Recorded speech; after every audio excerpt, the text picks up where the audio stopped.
une jeune femme de mon âge. Alors, vous êtes engagé dans une association qu'on connaît assez peu, qui s'appelle SAF, qui s'intéresse aux enfants in utero exposés à l'alcool. Ça représente 8000 cas par an.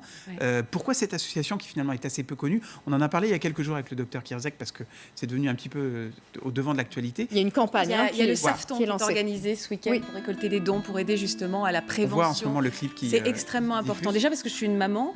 Et en fait, l'association m'a un jour contactée parce que on a été en lien par des contacts communs. Enfin voilà, tout simplement. Et ils ont commencé à me parler de leur moteur, de ce qui leur tenait à cœur, à savoir militer absolument pour qu'il y ait zéro alcool pendant la grossesse. Et je suis tombée des nues. En tant que femme, je suis tombée des nues. Pourquoi? Parce que moi, j'étais persuadée, à tort évidemment, que si je prenais une petite coupe pendant un anniversaire ou un champagne, ou pendant un anniversaire ou un mariage, ça n'aurait pas de conséquences sur mon bébé. J'ai pu boire 1 ou 2 kirs pendant ma grossesse en me disant ça va, je trempe mes lèvres, tout va bien.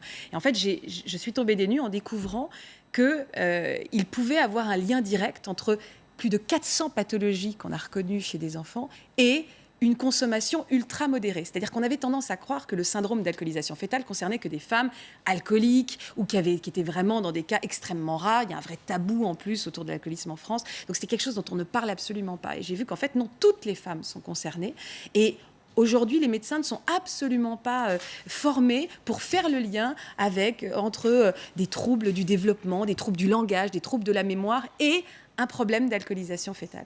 Et donc, ça m'a touchée, ça m'a bouleversée en tant que maman. J'en ai parlé à mon gynécologue en lui disant pourquoi, pendant ma grossesse, on n'en a jamais parlé. Je me suis aperçue qu'il y avait un tabou monstrueux autour de ce sujet, que ça concerne énormément d'enfants. J'ai reçu sur mon plateau, et cet après-midi à 14h, je vous invite à regarder cette émission, un jeune homme extrêmement touchant qui est lui-même atteint du syndrome d'alcoolisation fœtale.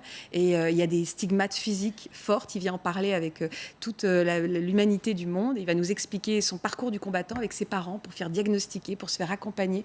C'est passionnant, c'est un vrai fléau, on n'en parle pas, il y a un tabou, on est très en retard par rapport aux États-Unis ou au Canada. Et on peut l'éviter. Et on peut l'éviter. 0 alcool pendant 9 mois. Je sais, je parle tout le temps. Non, pas du tout, mais on vous écoute, Je pense tout va que bien. ça parle à beaucoup de gens. Le fait Bien que, sûr. avec un seul verre, c'est problématique.